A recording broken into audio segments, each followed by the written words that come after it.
5 साल पहले बाइनिंग की सिवियर हैंड नर्व्स स्पैसम्स की बीमारी का ख्याल रखने के लिए मैंने बिना झिझक सेरेमिक्स की बूमिंग दुनिया छोड़ दी थी। इंडस्ट्री के सब लोग अफसोस करते थे कि मैंने एक ऐसी डिसेबल्ड औरत के लिए अपना फ्यूचर बर्बाद कर दिया जो मिट्टी तक शेप नहीं कर सकती थी, लेकिन मैंने अपने फैमिली के अगेंस्ट जाकर उससे शादी की। 5 साल बाद मेरे स्टूडियो के पुराने किलिन में एक रेयर गैस एक्सप्लोजन हो गया। आग आसमान तक भड़क उठी और मैं जान की परवाह किए बिना बाइनिंग को बचाने के लिए अंदर दौड़ गया। लेकिन एक सेलेडोन वास को बचाने के लिए जिसमें बाइनिंग का पर्सनल स्टाइल था, उसने मुझे जबरदस्ती गिरती हुई जलती हुई बिल्डिंग के अंदर धक्का दे दिया। बाइनिंग, अगर तुम बस प्रिटेंड करो कि तुम्हारे हाथ की नर्व्स खराब हैं और तुम चॉपस्टिक्स तक नहीं पकड़ सकती, तो आसपास के सारे सिंप लोग जिंदगी भर तुम पर तरस खाएंगे। वो तुम्हारे लिए कुछ भी करेंगे। मैं तुम्हारी हर बात मानूंगी, चाहे तुम जो भी बनाओ। ये रिकॉर्डिंग जो बाइनिंग ने अपने क्लाउड ड्राइव के इनविजिबल फोल्डर में छुपा कर रखी थी, मुझे पूरी तरह से डिस्पेयर में धकेल गई। मुझे लगा था कि ये प्यार, सैक्रिफाइस और म्यूचुअल डिवोशन है, लेकिन असल में ये एक केयरफुली प्लान्ड स्कीम थी। मैं बाइनिंग को देखता रहा। वो मेरे सामने कांप रही थी, आग का सारा ब्लेम अपने ऊपर लेने की एक्टिंग कर रही थी और उस बीस्ट के एक्शंस को छुपा रही थी। मेरा दिल ऐसे दर्द कर रहा था जैसे किसी ब्लंट नाइफ से धीरे धीरे काटा जा रहा हो। लेकिन जिस दिन मैंने बाइनिंग को हमेशा के लिए छोड़ने का डिसीजन लिया, उसी दिन मुझे एक बहुत ही भारी और रोती हुई आवाज में फोन आया। युवान, मुझे मत छोड़ो, मेरे हाथ ठीक हो सकते हैं, तुम ही मेरे लिए सब कुछ हो। मेरे शरीर पर गहरे जख्म के निशान थे और मेरी राइट रिब टूट चुकी थी। मैं आईसीयू के बाहर एक नॉर्मल वार्ड में 7 दिन से पड़ा हुआ था और इन पूरे 7 दिनों में बाइनिंग एक बार भी मुझसे मिलने नहीं आई। मैं बेड साइड टेबल पर रखे उस सिलिडोन वास को ब्लैंक एक्सप्रेशन के साथ देखता रहा। उसी वास को बचाने के लिए मैंने अपनी जान दाव पर लगा दी थी। उसके फेमिलियर क्रैकल पैटर्न्स को देखकर मुझे लग रहा था जैसे मेरी हर सांस में खून की बदबू फंसी हुई हो। स्टाइल को मुझसे बेटर कोई नहीं जानता था। आखिर मैंने ही तो इंटरनेशनल सेरेमिक्स कंपटीशन में उस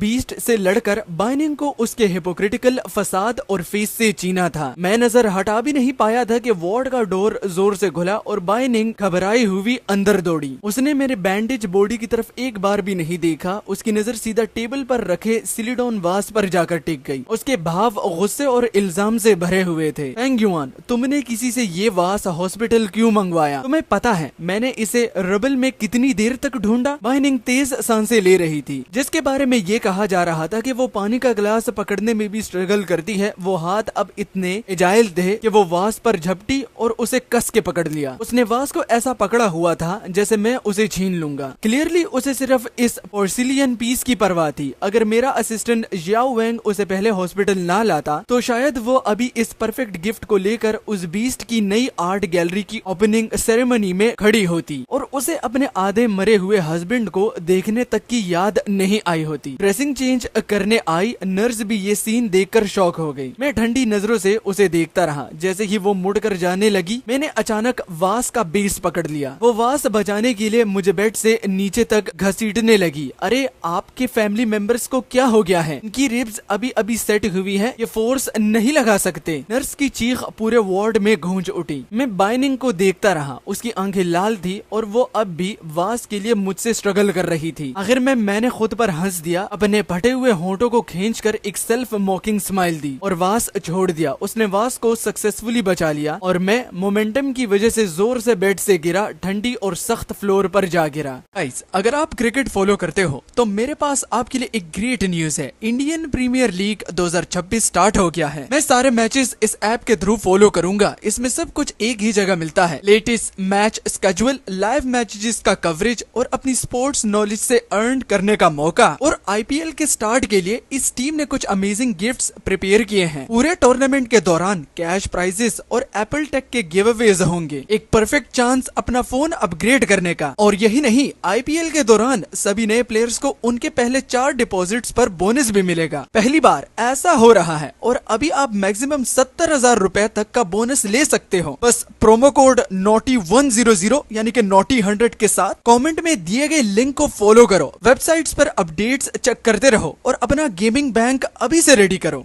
मेरी टूटी हुई हड्डियों में दिल चीरने वाला दर्द दौड़ गया। लेकिन अजीब बात ये थी कि ये तेज फिजिकल पेन मेरे दिल के घुटन वाले एहसास को थोड़ा कम कर रहा था। बाइनिंग वास को पकड़े हुए वहाँ जम सी गई। मुझे जमीन पर गिरा हुआ और ठंडे पसीने में भीगता हुआ देखते हुए उसकी आंखों में पहली बार हल्की सी घबराहट चमकी, जिसे वो छुपा नहीं पाई। जैसे उसे अचानक एहसास हुआ हो कि उसने क्या कर दिया। उसने जल्दी से वास नीचे रखा और अपने उन हाथों को जिन्हें वो हमेशा कांपते हुए दिखाती थी मेरी तरफ बढ़ाया ताकि मुझे उठा सके। लेकिन मैंने घिन से उसकी तरफ से मुंह फेर लिया। उसका हाथ कुछ पल हवा में ही रुक गया, फिर वो ऑकवर्डली उसे ऊपर खींचने पर मजबूर हो गई। शोर सुनकर डॉक्टर भी दौड़ते हुए आ गया और बाइनिंग को पेशेंट की सेफ्टी इग्नोर करने पर डांटने लगा। लेकिन जब डॉक्टर ने उसे सिर झुकाए बेचारा और वीक सा खड़ा देखा, जैसे वो अपनी हैंड डिसेबिलिटी की वजह से खुद का भी ख्याल नहीं रख सकती, तो डॉक्टर ने बस ठंडी सांस भरी और बात वही छोड़ दी। फेंग युआन, गुस्सा मत हो, ब्रोथल वाली इंसिडेंट को बस भूल जाते हैं, ठीक है? मैं प्रॉमिस करती हूँ जैसे ही मेरे हाथ ठीक हो जाएंगे मैं खुद अपने हाथों से तुम्हारे लिए एक कप बनाऊंगी। उसकी आंखें लाल थी और आवाज भारी थी। Get out. उसकी एक्टिंग और इमोशनल ड्रामा खत्म होने से पहले ही मैंने पास रखा स्टेनलेस स्टील का वाटर ग्लास उठाकर उसके पैरों के पास जोर से फेंक दिया। गर्म पानी उसके कपड़ों पर छिड़क गया। अब उसकी ये एंडलेस झूठ भरी बातें सुनकर मुझे उल्टी सी आने लगी थी। बाइनिंग, तुम्हें खुद से घिन नहीं आती? हॉस्पिटल रूम का एटमॉस्फेयर बिल्कुल फ्रीजिंग पॉइंट पर पहुंच चुका था। तभी वो बीस्ट दरवाजे पर दिखाई दिया, एक एक्सपेंसिव व्हाइट सूट पहने हुए, बिल्कुल किसी विक्टर की तरह। उसने स्मग एक्सप्रेशन के साथ बाइनिंग के हाथों में पकड़े वास को देखा, फिर फेक सरप्राइज दिखाते हुए मेरी तरफ देखा, जैसे अभी अभी मुझे जमीन पर पड़ा नोटिस किया हो। अरे वाह, ये तो हमारी सेरेमिक्स वर्ल्ड का फॉर्मर जीनियस फेंग युआन है ना? इतने सालों में तुमने अपनी ये क्या हालत बना ली? इतने सीवियर बर्न्स के बाद क्या तुम फ्यूचर में फिर कभी मिट्टी से खेल भी पाओगे? बाहर से और फुटस्टेप्स की आवाज आने लगी। पता चला इंडस्ट्री के कुछ पुराने कोलीग्स भी आए हुए थे। शायद वो सब उस बीस्ट की गैलरी ओपनिंग के लिए आए थे। मेरी मिजरेबल कंडीशन देखकर उनकी आंखों में शौक और अफसोस साफ दिखाई दे रहा था। क्लियरली वो बीस्ट जानबूझकर लोगों को यहाँ लाया था ताकि मेरी बेइज्जती कर सके। सच कहूँ तो फेंग युआन कितना पैथेटिक निकला। एक क्रिपल हाथ वाली औरत के लिए घोस्ट राइटर बनकर काम करता रहा और एंड में कम्प्लीटली इग्नोर कर दिया गया। दरवाजे के बाहर फुसफुसाहट सुनकर मुझे सब समझ आ गया। मैंने बाइनिंग की तरफ देखा। उसका चेहरा सफेद पड़ चुका था, लेकिन वो उन सपोजिटली क्रिपल्ड हाथों से स्टेडीली वास उस बीस्ट को पकड़ा रही थी। उसकी आंखों में एक्साइटमेंट और स्मगनेस सब कुछ रिवील कर रही थी। ये सब एक कंप्लीट फ्रॉड था। वो बीस्ट वास को हाथ में लेकर प्रोवोक करते हुए उछल रहा था और सरकास्टिक कमेंट्स करता जा रहा था। उसका हर लफ्ज सबको ये बता रहा था कि मैं अब एक लूजर हूँ जो कि ना अपनी वाइफ को संभाल पाया और ना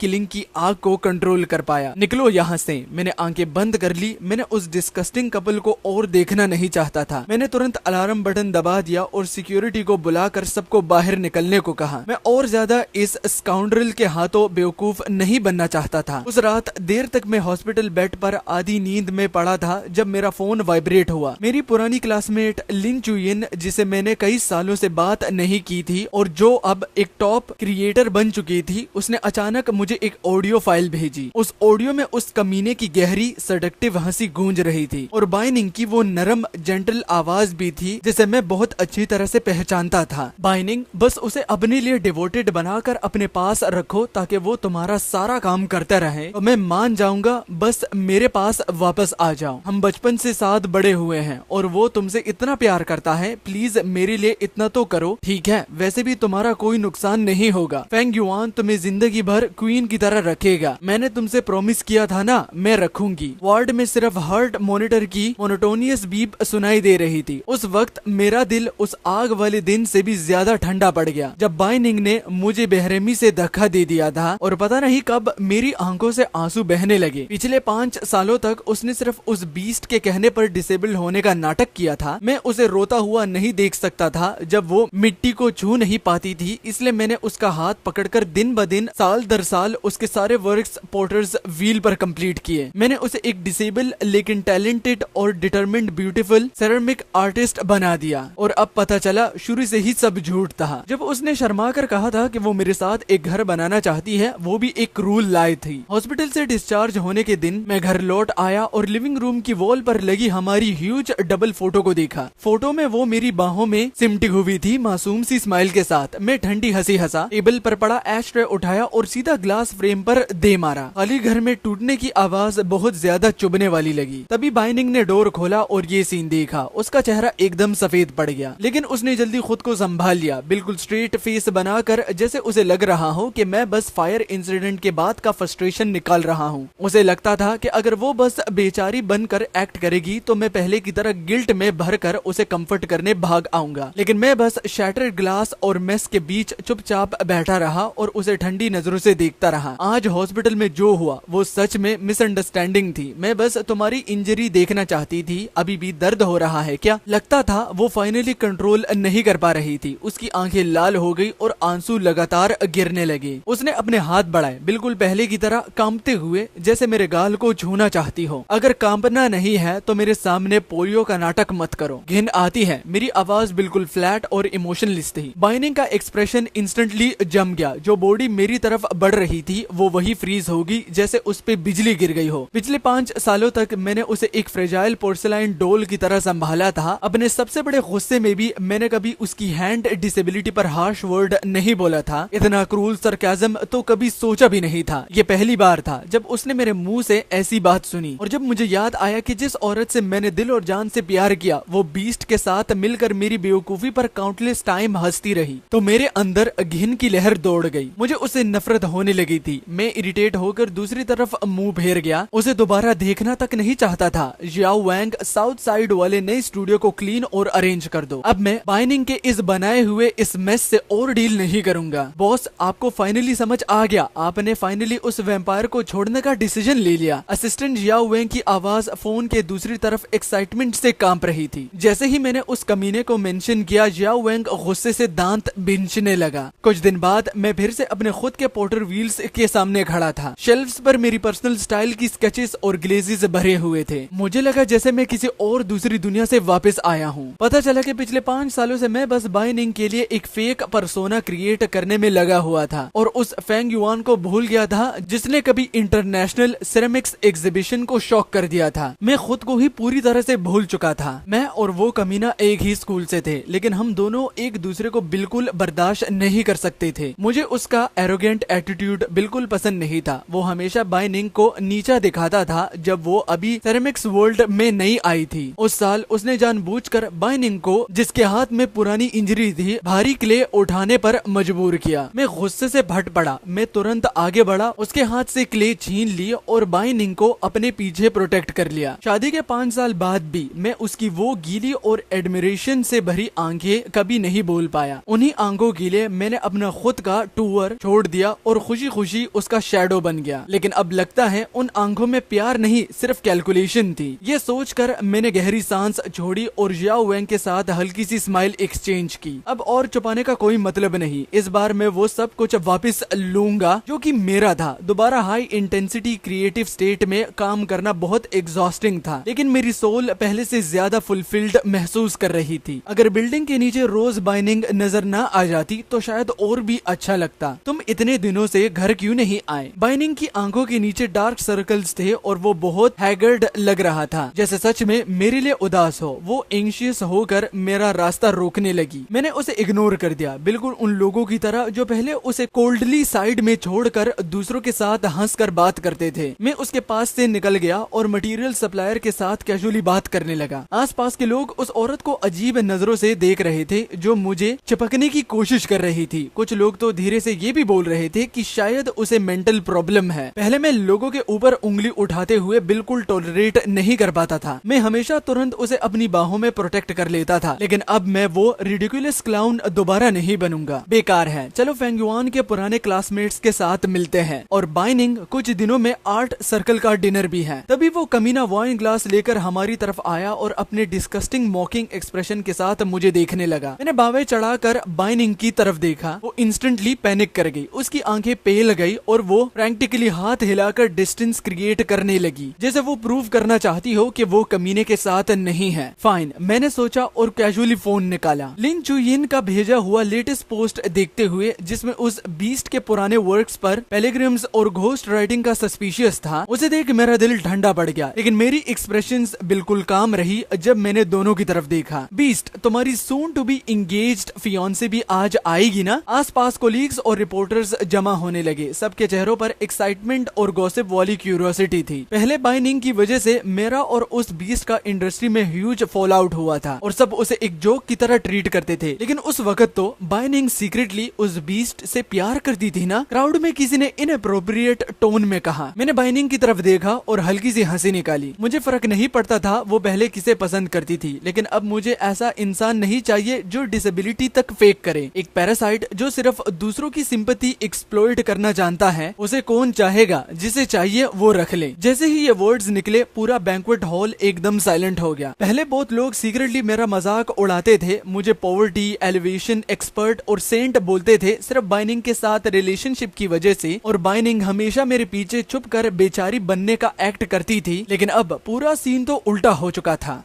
बाइनिंग का चेहरा सफेद पड़ चुका था। वो क्राउड के शॉक और कंटेम्प्ट भरी नजरों के बीच बिल्कुल फ्रोजन खड़ी थी और हेल्पलेस। लेकिन मैं सीधा उस बीस्ट की तरफ मुड़ा। उसे भी डिस्गस्ट में देख रहा था, जो अब क्लियरली बाइनिंग से दूर होने की कोशिश कर रहा था। मैं स्नीर किए बिना नहीं रह सका। एक मिनट, मुझे याद है ग्रेट आर्टिस्ट चिन भी तो बाइनिंग से डीपली ऑब्सेस्ड थे ना? क्यों ना तुम अपनी फियोन्से को अपने उस पुराने सीक्रेट प्लॉट के बारे में बताओ और दिखाओ कि कितने टोकन्स ऑफ लव्स बाइनिंग ने तुम्हारे लिए सालों से बनाए हैं। मेरे ये लफ्ज सुनते ही पूरे हॉल में कलेक्टिव गैस्प गूंज उठी। अब लोग अलग अलग एक्सप्रेशंस के साथ इस एनुअल ड्रामा को देख रहे थे। तभी टाइकून की बेटी, जो अब तक साइलेंट और अलॉफ थी, अचानक बदल गई। क्या कहा तुमने बीस्ट? तुम और ये क्रिपल्ड औरत पहले से अफेयर में थे? और वो सो कॉल्ड यूनिक पीसीज जो तुम अपने नाम से शो करते हो, सब उसी का काम है? मैं बस कॉफ करता रहा और उस बीस्ट के एशन फेस को देखते हुए मैंने अपना फोन निकाला और बैंक्वेट हॉल के ब्लूटूथ स्पीकर से वो several minute long recording connect कर दी। फेंग युआन, तुम क्या कर रहे हो? मुझे फ्रेम मत करो। सब जानते हैं तुम हमेशा मेरी टैलेंट से जेलस थे। तुमने एक ऐसी क्रिपल से शादी की जो मिट्टी भी नहीं बना सकती। तुम मुझसे कम्पीट नहीं कर सकते, इसलिए अब मुझे बदनाम कर रहे हो। वो बीस्ट गुस्से और रेड आइस के साथ चिल्लाया और मेरी तरफ झपटा, वो भी फोन खींचने के लिए। जैसे ही वो मेरे कॉलर तक पहुंचने ही वाला था, बाइनिंग जो कि अब तक स्टंट थी, अचानक अनबिलीवेबल स्ट्रेंथ के साथ आगे बढ़ी और बीच में आ गई। उसने दोनों को अलग किया, हाथ फैलाकर मुझे प्रोटेक्ट करते हुए बीस्ट की तरफ देखा और गरज कर बोली, बीस्ट, इसको मत छू। ये सब करने पर तुमने मुझे मजबूर किया था। उसकी आवाज रॉ और गुस्से से भरी थी और अब उसके होंठों में अब पहले वाली ट्रेम्बलिंग डिसेबिलिटी का कोई ट्रेस नहीं था। पूरा हॉल फिर से अपरोर में डूब गया। सबकी नजरें अब क्यूरियोसिटी से सीधी डिस्गस्ट और कॉन्टेम्प्ट में बदल गई थी। मैंने उसका शील्ड बिना हेसिटेशन के साइड में पुश कर दिया। वो मुझे रोकने के लिए मुड़ ही रही थी कि एरिस का गुस्सा फट पड़ा। वो आगे आई और जोर से बाइनिंग को थप्पड़ मार दिया। मुझे पहले से ही शक था, तुमने अपना यूजलेस स्टूडियो इसलिए ही टेक ओवर किया था ना, आर्ट के नाम पे अपनी मिस्ट्रेस को सपोर्ट करने के लिए। तुम बेशरम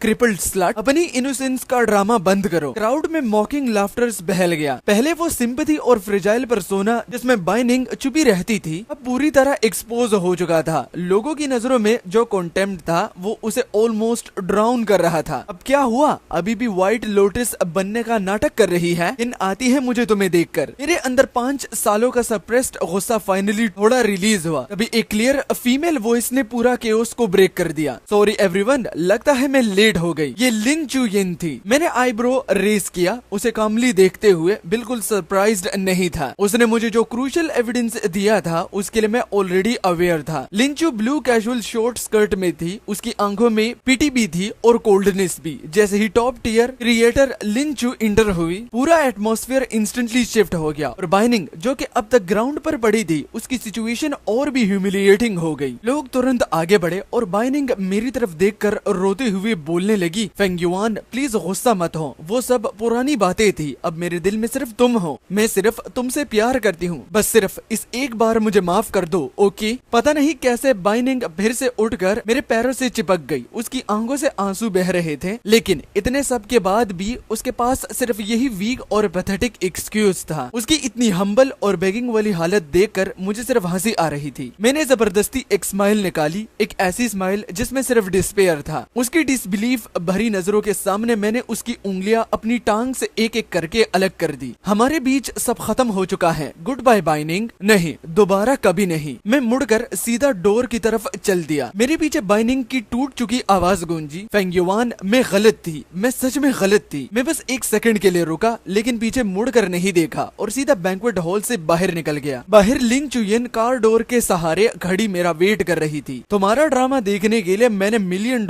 इंटरनेशनल कॉन्फ्रेंस तक रिजेक्ट कर दी। ओल्ड क्लासमेट, अब मुझे थैंक कैसे करोगे? वो मुस्कुराकर कार कीज हिलाने लगी। मैं हेल्पलेसली सर हिलाकर उसकी कार में बैठ गया। अगली सुबह मैंने साइन डिवोर्स एग्रीमेंट बाइनिंग को भेज दिए और ऑफिशियली अनाउंस कर दिया कि मेरे स्टूडियो सिटी से शिफ्ट होकर बीजिंग के आर्ट डिस्ट्रिक्ट में जा रहा है। पहले उसके सो कॉल्ड सेल्फ स्टीम को प्रोटेक्ट करने के लिए मैंने हमेशा अपनी ग्रोथ और अपॉर्चुनिटीज सरप्रेस की थी, लेकिन अब जब मैं इस झूठ के बर्डन से आजाद हो गया था, मुझे लगा जैसे कोई टाइगर दोबारा पहाड़ों में लौट आया हो। और एक्सपेक्टेड ही था, मेरे सीक्रेट्स OEM सपोर्ट के बिना बाइनिंग की रेपुटेशन बिल्कुल कोलैप्स हो गई। वो so called genius disabled artist industry के सबसे बड़ा जोक बन गया। कुछ महीने बाद जब मैं ओल्ड सिटी में कुछ बोरिंग प्रोसीजर्स हैंडल कर रहा था, तब मैंने बाइनिंग को फिर देखा। वो एक रिमोट सेरेमिक मार्केट में चीप कपड़े पहने खड़ी थी, हाथ में कुछ रफ और लो क्वालिटी पोट्री जार्स लिए हुए। वो डेस्परेट होकर एक छोटी शॉप ओनर से रिक्वेस्ट कर रही थी कि उसका वर्क एक्सेप्ट कर ले। शॉप ओनर सीधा बोल पड़ा, सच कहूँ मिस बाइनिंग, अगर पहले मिस फैंग तुम्हें सपोर्ट नहीं करते थे ना, तो हम तुम्हारी ये चीजें फ्री में भी ना लेते। तुम्हारी स्किल तो अप्रेंटिस से भी खराब है। तुम खुद को मास्टर समझती हो, निकल जाओ यहाँ से। शॉप ओनर ने बिना मर्जी के उसे धक्का दे दिया। बाइनिंग लड़खड़ा गई। उसके हाथ का अर्थनवेयर जार जमीन पर गिर गया और टूट गया। वो ब्लैंक एक्सप्रेशन के साथ उन ब्रोकन पीसेस को देख रही थी। उसकी आंखों में डिसबिलीफ और डिस्पेयर भरा हुआ था। तभी शॉपकीपर ने मुझे देखा और इंस्टेंटली उसका एटीट्यूड चेंज हो गया। अरे टीचर फैंग, आप इतनी छोटी जगह पर कैसे? वो तुरंत फ्लैटरिंग स्माइल के साथ मेरी तरफ भागा। सारी नजरें इंस्टेंटली मेरी तरफ मुड़ गई, जबकि बाइनिंग से लोग प्लेज की तरह दूर होते रहे। बाइनिंग ने अचानक मुड़कर मुझे देखा। मुझे देखते ही उसकी आंखों में रोशनी आ गई। वो ब्रोकन शार्ड्स को इग्नोर करते हुए मेरी तरफ दौड़ी। उसके हाथ मिट्टी और कट से भरे हुए थे। मैंने उस बीस्ट के दिए हुए सारे वर्क्स तोड़ दिए। अब मैं सिर्फ तुम्हारे लिए पोर्सिलियन बनाऊंगी। देखो, ये तुम्हारा फेवरेट डिजाइन है। वो कांपते हुए एक अगली और हाफ फिनिश्ड पीस मेरी तरफ बढ़ाने लगी। कभी मैंने सच में ये विश की थी कि वो सिर्फ मेरे लिए एक सिंपल कप ही बना दे, लेकिन अब ये सब लेट सिंपैथी और चैरिटी सिर्फ आयरनी ही लग रही थी। तभी एक गुस्से भरी आवाज अचानक पीछे से आई, बाइनिंग यू बिच, हिम्मत कैसे हुई मेरी राह रोकने की? एक आदमी पता नहीं कहां से सामने आ गया और गुस्से में बाइनिंग को गाली देने लगा। जैसे ही उसने मुझे देखा, उसका एक्सप्रेशन एक सेकंड के लिए फ्रीज हो गया, फिर वापस वही स्टबर्न और डिस्डेनफुल लुक आ गया। यहाँ खुद को और एम्बैरेसिंग बना रहा है। तुम्हारी वाइफ ने मेरे लिए 5 साल तक डिसेबिलिटी फेक की थी। तुम दोनों हमें बंदर समझकर नचा रहे थे। मुझे इस स्काउंड्रल के साथ और आर्ग्यू करने का बिल्कुल मूड नहीं था। उस बीस्ट का घोस्ट राइटिंग स्कैंडल पूरी तरह से एक्सप्लोड हो चुका था। टाइकून की बेटी ने एंगेजमेंट तोड़ दी थी और अब वो huge breach of contract penalties face कर रहा था। वो ऑफिशियली बैंकरप्ट हो चुका था। मैं बस हल्का सा सिर हिलाकर इंडिफरेंट स्माइल दिया और वहां से मुड़कर चला गया। लेकिन अचानक बाइनिंग पागल की तरह बीस्ट पर टूट पड़ी और उसके मुंह पर जोर का थप्पड़ मारा। अगले ही सेकंड दोनों शैटर्ड पोर्सिलियन के बीच एक दूसरे से लड़ने लगे। आसपास क्राउड जमा हो गई। सब फोटोज और वीडियोस लेने लगे। अगले दिन फेक कपल के डाउनफॉल की न्यूज पूरे आर्ट वर्ल्ड की फ्रंट पेज पर बन गई। सिटीजंस ने उन दोनों को इतना ट्रोल किया जैसे उन्हें ऑनलाइन ही डुबा देंगे। मैं कैपिटल सिटी में बैठकर ये सब देख रहा था, बिल्कुल इमोशनलेस। बॉस कांग्रेट्स, अब वो बीस्ट मल्टीपल गैलरीज की तरफ से फ्रॉड केस में सू हो रहा है। लगता है कुछ साल जेल में काटेगा।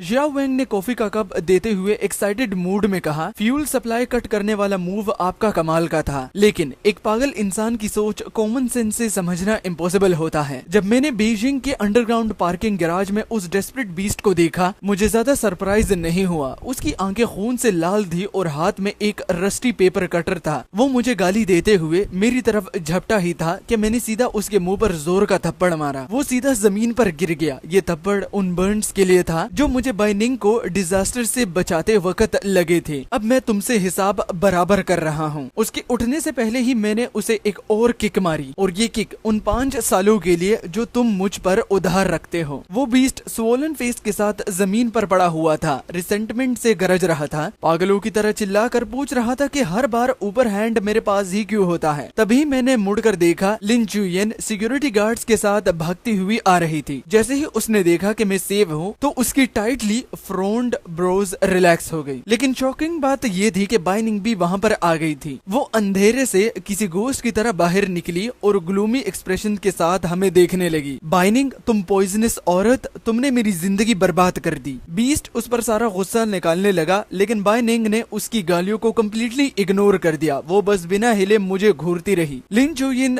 जरूर तुम्हारी वजह से फेंग युआन मुझे नहीं चाहता। अब उसने क्लियरली कहा था कि वो जिंदगी भर मेरे साथ बंद कर रहेगा और मुझसे कोई ज्यादा प्यार नहीं करेगा। बाइनिंग की आवाज हल्की सी और अजीब थी, उसमें एक चिलिंग ऑब्सेशन था। लिन चुयिन ने ठंडी हंसी निकाली और सीधा मेरे सामने खड़ी हो गई, वो भी बाइनिंग की क्रीपी गेस को ब्लॉक करते हुए। मैं सबकॉन्शियसली 2 कदम पीछे हट गया। तभी जमीन पर पड़ा बीस्ट अचानक उछलकर खड़ा हो गया। उसके पास कटर सीधा मेरी कैरोटिड आर्टरी की तरफ था। फेंग युआन, मेरे पास अब कुछ नहीं बचा, चलो साथ मर जाते हैं, फिर मैं तुमसे नफरत भी नहीं करूंगा। उस क्रिटिकल मोमेंट में मैंने रिब्स के दर्द को इग्नोर करते हुए उसकी रिस्ट टाइटली पकड़ ली। लिन चुयिन के लाए हुए गार्ड्स तुरंत उस पर टूट पड़े और उस पागल बीस्ट को जमीन पर दबा दिया। पुलिस सायरन्स की तेज आवाज के बीच बीस्ट ने वीकली आंखें बंद कर ली और उसे पुलिस कार में डाल दिया गया। लिन चुयिन ने अपने टेम्पल्स रब किए और इरिटेट टोन में कहा, तुम्हारी लव लाइफ हर बार पिछली बार से भी ज्यादा डेंजरस होती जा रही है। फिर उसने बाइनिंग की तरफ देखा जो अब भी शॉक में वही खड़ी थी। तुम्हारी एक्स वाइफ, उसकी आंखों का लुक बिल्कुल भी नॉर्मल नहीं लग रहा, केयरफुल रहना। लिन चुयिन की वार्निंग के बाद बाइनिंग की वो डेड और स्टैग्नेंट आंखें देखकर मेरे दिल में एक बहुत बुरा प्रीमोनिटेशन जाग गया। अगले 2 हफ्तों तक जब मैं स्टूडियो वापस आया, हर रोज काउंटलेस बड़े एक्सप्रेस बॉक्सेस आने लगे। उन सब बॉक्सेस में ब्लड स्टेन, अजीब शेप वाले और लो क्वालिटी सेरेमिक प्रोडक्ट्स भरे हुए थे। जिन चीजों का मैं कभी इतना इंतजार करता था, अब उन्हें देखकर सिर्फ घिन आती थी। देर से मिला हुआ प्यार बिल्कुल उस आधे कीड़े जैसा होता है जो आधा खाना खाने के बाद मिलता है, बस नौजिया देता है। एक बारिश भरी शाम, जैसे ही मैंने स्टूडियो का डोर खोला, मैंने बाइनिंग को बारिश में खड़ा देखा। पता नहीं कितनी देर से मैंने बनाया, अच्छा नहीं बनाया क्या, कोई बात नहीं फेंग युआन, मैं और बना लूंगी, सिर्फ और सिर्फ तुम्हारे लिए। उसके हाथ में एक टेढ़ा मेढ़ा क्ले फिगर था। वो न्यूरोटिक स्माइल के साथ मेरी तरफ चलने लगी। मैंने बावें सिकुड़ी और बिना अम्ब्रेला खोले सीधा उसके हाथ से वो क्ले फिगर लात मार के गिरा दिया। क्ले फिगर पडल में गिरते ही मिट्टी में बदल गया। बाइनिंग, होश में आओ, हम डिवोर्स हैं। तुम बस इस बात की आदत नहीं डाल पा रहे कि अब कोई तुम्हारी सर्विस नहीं करेगा। कौन सी सर्विस भैया?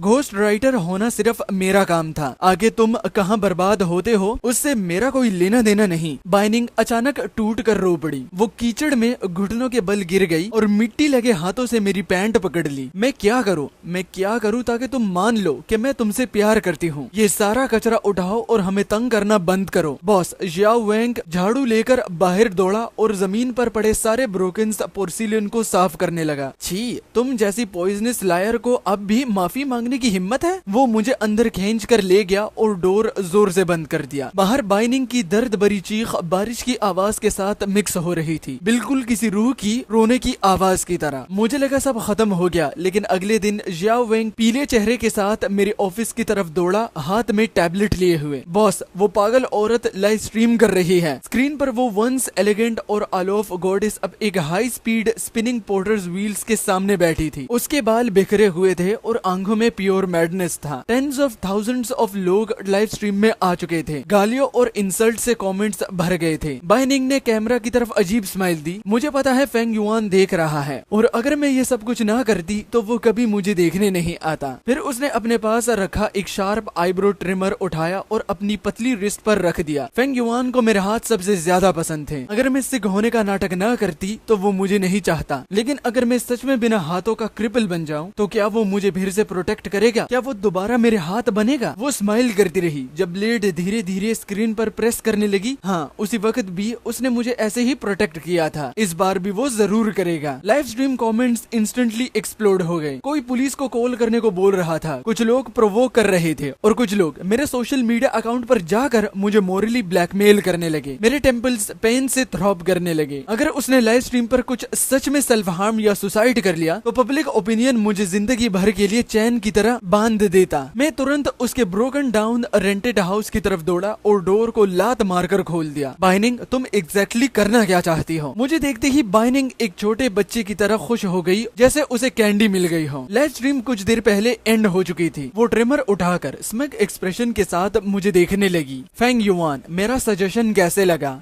सोया मित्रों, स्किप मत करना, एक चीज बताता हूँ, बहुत इंपॉर्टेंट है। ये जो अभी आपने 5 मिनट के बाद एक ऐड देखा ना, तो ये मुझे प्रमोशन मिला है, लेकिन इसके बाद एक डेडिकेटेड वीडियो फुल आएगी इस ऐप के रिलेटेड नहीं, बल्कि एक दूसरा प्रमोशन मिला है, इसमें बंदा ऑनलाइन पैसे कमा सकता है। तो अब भैया इस पर मुझे बिल्कुल भी विश्वास नहीं है। जब तक आपकी जेब से कुछ नहीं निकल रहा तो मैं ठीक हूँ, लेकिन अगर निकल रहा है तो मैं तो कहता हूँ मुझे बस प्रमोशन मिली है और मुझे अर्जेंट पैसों की जरूरत थी, तो इसको ऐसे इग्नोर मारो जैसे कि आपका दोस्त आपसे पैसे लेकर आपको इग्नोर करता है। ठीक है, बस इस बात का ध्यान रखना और वीडियो को एंजॉय करना। मैं गुस्से में हंस पड़ा और बिना हेसिटेशन के उसके पास गया और ठप से मैंने उसके मुंह पर इतना जोर से थप्पड़ मारा कि उसकी आवाज पूरे कमरे में गूंज उठी। उसके हाथ का रिपेयर नाइफ जमीन पर गिरकर खानाक हो गया। तुम्हें लगता है इस चीप लाइव स्ट्रीम ड्रामा और खुद को बर्बाद करके तुम ये सच मिटा दोगी? तुमने 5 साल तक मुझसे झूठ बोला। बाइनिंग, तुम और वो बीस्ट सच में एक परफेक्ट मैच हो। उस वक्त सिर्फ अंधा मैं ही था, मेरी आंखों में उसके लिए बिल्कुल वार्मथ नहीं बची थी। बाइनिंग ने अपना स्वोलन चीक पकड़ा और बिल्कुल उस बिल्ली की तरह चिल्लाई जिसकी पूंछ पर किसी ने अपना पैर रख दिया हो। वो डेस्परेटली मेरा हाथ पकड़ने लगी। नहीं, मेरे उस बीस्ट से अब कोई रिलेशन नहीं है, हम हस्बैंड एंड वाइफ हैं, मुझे ऐसे मत देखो। स्ट्रगल के बीच अचानक उसने झुककर अपनी ही बाजू को जोर से काट लिया। खून तुरंत बाहर निकल आया। बाइनिंग, तुम पागल हो गई हो क्या? ये क्या कर रही हो? उसके मुंह में खून भरा हुआ था। वो ऊपर देखकर पागलपन से हंसने लगी। उसकी आंखें पूरी तरह ग्लेज्ड हो चुकी थी। अगर मैं सच में क्रिपल हो जाऊं तो फेंग युआन वापस आ जाएगा, और अगर वो मेरे सामने सच में मर गई तो जिंदगी भर अपना नाम साफ नहीं कर पाऊंगा, चाहे येलो रिवर में कूद जाऊं। तभी लिंच वान पैरामेडिक्स और साइकेट्रिक्स के साथ टाइम पर पहुंच गई। सबने मिलकर बाइनिंग को पकड़ लिया, जो अब भी सेल्फ हार्म करते हुए वॉयलेंट बिहेव कर रही थी। मैं बस देखता रहा जब उसे जबरदस्ती एक इंजेक्शन लगा दिया गया। उसे स्ट्रेचर पर बांध कर ले जाया गया। डोर फ्रेम से लगकर हैवी सांस लेने लगा, पूरी तरह एग्जॉस्टेड। लिन चुयन ने मेरी स्क्रैच्ड आर्म को देखा और बामें सिकुड़कर बोली, अगर मैं उसकी मूवमेंट मॉनिटर करके पहले अलर्ट ना करती तो आज ये पागल औरत तुम्हें भी साथ ले डूबती। फिर उसने रिलीफ के साथ हल्का सा स्माइल दिया। थैंकफुली ये कैंसर फाइनली पूरी तरह रिमूव हो गया। बाद में बाइनिंग को सर्व पैरानॉइड डायग्नोस हुआ। उसके पेरेंट्स ने उसे फोर्सफुली एक क्लोज्ड मेंटल हॉस्पिटल भेज दिया और उसके बाद दुनिया की हवा पहली बार सच में फ्रेश महसूस हुई। मैं अपने स्टूडियो के लेदर सोफा पर लेटा था, धूप सीधा मुंह पर पड़ रही थी और मेरे दिल में एक अजीब सी पीस थी जो मैंने पहले कभी फील नहीं की। बिजी आदमी, वीकेंड है, आर्ट पर काम नहीं करोगे या फिर अपनी सेवियर के साथ टाइम स्पेंड करोगे? लिन चुयन 2 कप्स हैंड ड्रिप कॉफी लेकर अंदर आई और मुस्कुराकर मुझे देखने लगी। उसका ब्राइट चेहरा देखकर मैं भी टीज किए बिना नहीं रह सका। तुम तो अब बहुत कंसिडरेट बन गई हो। उस वक्त रिकॉर्डिंग भेजना पहले कभी इतना जेंटल क्यों नहीं थी? उसने कॉफी टेबल पर रखी, फिर उसकी स्माइल धीरे धीरे सॉफ्ट हो गई जब वो मेरे पास आई। अचानक वो झुकी और उसने मेरी चीक पर हल्की सी किस कर दी। इतने सालों से सीक्रेटली जिस आदमी को पसंद करती थी और उसे पाने के लिए मैंने ड्रास्टिक मेथड थोड़ा यूज किया ताकि उसे अपना बना सकूं, वरना ओवरसीज में इतनी जेलसी सफर करने का क्या फायदा। उसके सॉफ्ट टच ने मेरा दिमाग एक सेकंड के लिए कम्प्लीटली फ्रीज कर दिया। मेरा दिल अनकंट्रोलेबली फास्ट धड़कने लगा। मैं बिल्कुल करंट लगने की तरह पीछे हटा और अपनी इनर पैनिक छुपाने की कोशिश करने लगा। मैंने कभी नोटिस नहीं किया था कि ये औरत इतनी डायरेक्ट है। उसकी बिना किसी हेजिटेशन वाली हंसी सुनकर मुझे हल्का सा एनॉयंस हुआ। मैंने हाथ बढ़ाकर उसके चीक को पिंच किया और बोला, हंसना बंद करो। लेकिन लिन चुयन और भी ज्यादा हंसने लगी। वो जरा भी नहीं हिचकिचाई, मुझे बस लाइटली टीज करने दिया। उसकी क्लियर और ब्राइट लाफ्टर ने रूम की लास्ट रिमेनिंग ग्लूम को भी मिटा दिया। लंबी और रेनी सीजन फाइनली खत्म हो चुकी थी। बादलों को चीर कर सनलाइट बाहर आ चुकी थी और अब से हर दिन एक ब्यूटीफुल ब्लूमिंग सीजन की तरह होगा। और ये थी मेरी कहानी, दी एंड।